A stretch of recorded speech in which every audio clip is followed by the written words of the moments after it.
وارث مسیح کی بہن نمرہ مسیح کو بجلی کا کرنٹ لگا کر مار دیا گیا تھا۔ وارث مسیح نے بہن کی خاطر پچھلے 4 سالوں میں جتنا جہیز اکٹھا کر رکھا تھا وہ آج ایک ایسی مسلم بیٹی کو بطور تحفہ دے دیا تھا جس کی نکاح کے بعد فقط جہیز نہ ہونے کی وجہ سے 2 سالوں سے رخصتی رکی ہوئی تھی۔ وارث مسیح کی بہن مر چکی ہے، مگر وارث مسیح اس بات کی تصدیق کرتا ہے کہ غیر محرم کی محبت عذاب ہے یا رب۔ میں وارث مسیح ہوں۔ میں پشاور سے تعلق رکھتا ہوں۔ میری 2 بہنیں ہیں۔ میری والدہ ہمارے بچپن میں گزر گئی تھیں، جبکہ میرے والد صاحب میری بڑی بہن کی شادی کر کے چل بسے۔ والد صاحب کے انتقال کے بعد ساری ذمہ داری مجھ پر آ پڑی تو میں نے تعلیم چھوڑ کر محنت مزدوری کرنا شروع کر دی۔ پہل میں نے مستری کے ساتھ بطور مزدور کام شروع کیا، مگر 4 دن بعد جب مستری کو پتہ چلا کہ میں عیسائی ہوں، اس نے بنا 4 دن کی مزدوری ادا کیے مجھے اپنے ساتھ کام کرنے سے روک دیا اور کہا، تم غیر مسلم ہو کر ہمارے ساتھ کیوں اٹھتے بیٹھتے رہتے ہو؟ میرے پاس سوائے خاموشی کے مستری کے سوال کا کوئی جواب نہ تھا۔ میں نے 4 دن کی مزدوری لینے کی خاطر مستری کی منت سماجت کی، مگر وہ نہ مانا اور مجھے دھکے ٹھوکرے مار مار کر کام سے نکال دیا۔ میں چپ چاپ افسردہ منہ لے کر گھر آ گیا۔ میری چھوٹی بہن نمرہ نے مجھ سے پریشانی کی وجہ پوچھی تو میں نے صحت خراب ہونے کا بہانہ کر دیا اور کمرہ بند کر کے روتے ہوئے اللہ کے سامنے شکایت کرنے لگا۔ میرے گھر کے مالی حالات پہلے ہی خراب تھے۔ میں زیادہ وقت گھر پر نہیں گزارا کر سکتا تھا۔ میں نے سبزی منڈی میں لوڈنگ ان لوڈنگ کا کام نقد پیسے لینے کی شرط پر شروع کر دیا، مگر وہاں بھی جلد ہی میرا مذہب آڑے آ گیا۔ منڈی کی انتظامیہ تو مجھے کام دینے سے انکار نہ کرتی، مگر تاجر اور آجر مجھے اپنے سامان کو ہاتھ نہ لگانے دیتے۔ ان کو لگتا کہ میں ناپاک ہوں، اس لیے میرے چھونے سے ان کا پھل فروٹ بھی ناپاک ہو جاتا ہے۔ خیر، جب 2-3 دن تک مجھے منڈی میں کسی نے بھی کام نہیں دیا تو میں نے ایک بار پھر کسی نئے کام کو ڈھونڈنے کی بجائے آس پر گھر آ گیا، مگر لاکھ کوشش کے بعد بھی مجھے کام نہیں ملا۔ جب کام ملنے کی تمام تر کوششیں ناکام ہو گئیں تو میں نے اپنا کام شروع کرنے کا فیصلہ کیا، مگر اس بار بھی تقدیر نے میرا ساتھ نہ دیا۔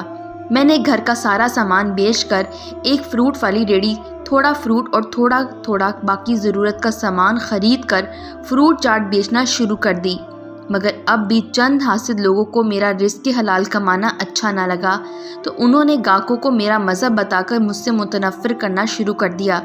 یوں میرا یہ کاروبار بھی ختم ہو گیا اور میں مایوس ہو کر اپنے آبائی پیشے پر آ گیا اور ایک وڈیرے کی منت سماجت کر کر ٹاؤن کمیٹی بطور سویپر بھرتی ہو گیا۔ میں نے پچھلے 4-5 سالوں میں لوگوں کے گٹروں اور نالیوں کی غلاظت اٹھا کر ایک ایک پیسہ جمع کیا۔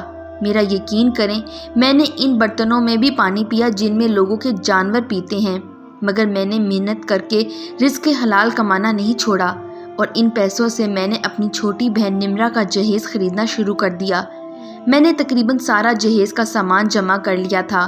میں نے فرنیچر خریدنے کے لیے قسطوں میں پیسے ادا کرنا شروع کر دیے تھے، مگر اسی دوران میری بہن کی دوستی طاہر مسیح سے ہو گئی اور طاہر مسیح نے ورغلا کر میری بہن نمرہ سے کورٹ میرج کر لی۔ نمرہ نے نکاح کے بعد بھی مجھ سے کبھی کوئی ذکر نہیں کیا، نہ بتایا، بلکہ بالکل پہلے کی طرح میرے ساتھ نارمل انداز میں رہی۔ یہاں تک ایک بار کسی نے طاہر مسیح کو میرے گھر سے نکلتے دیکھ لیا۔ اس دن میں نے نمرہ سے طاہر مسیح کے متعلق پوچھا تو نمرہ نے مجھ سے بہانہ لگا دیا کہ تمہارا پوچھنے آیا تھا۔ چونکہ نمرہ میری بہن تھی، میں نے نمرہ بہن پر یقین کر لیا، مگر دوسرے ہی دن طاہر مسیح نے قانون کی مدد سے میرے گھر میں بیلف کا چھاپا مروا کر مجھے گرفتار کروا دیا اور مجھ پر الزام لگایا کہ میں نے اس کی بیوی کو زبردستی حبس بھیجا میں رکھا ہوا ہے۔ میری بہن نمرہ نے بھی ایک غیر محرم کی محبت پر یقین کر کے عدالت میں میرے خلاف گواہی دیتے ہوئے بیان دے دیا کہ وہ بہت پہلے عدالت میں کورٹ میرج کر چکی ہے، جس کا ثبوت کورٹ میرج سرٹیفکیٹ ہے، اور جب میرے بھائی کو پتہ چلا کہ میں نے پسند سے شادی کر لی ہے تو میرے بھائی نے مجھے گھر میں قید کر دیا ہے۔ عدالت نے مجھے نمرہ کو حبس بھیجا میں رکھنے پر جیل بھیج دیا، جبکہ نمرہ اپنے شوہر کے ساتھ چلی گئی۔ میری بڑی بہن نے لوگوں کی منت سماجت کر کے میری ضمانت کروائی، اور جس دن میں جیل سے رہا ہو کر باہر آیا، اسی رات میری بہن کو اس کے شوہر طاہر مسیح نے بجلی کا کرنٹ لگا کر جان سے مار دیا۔ ہم نے نمرہ کی لاش وصول کی اور نمرہ کی موت کو حادثاتی لکھوا دیا، کیونکہ ہمارے گھر میں قانونی کارروائی تو کیا، ایک وقت کے کھانے کے بھی پیسے نہیں تھے کہ ہم تھانوں اور کچہریوں کے خرچ اٹھاتے۔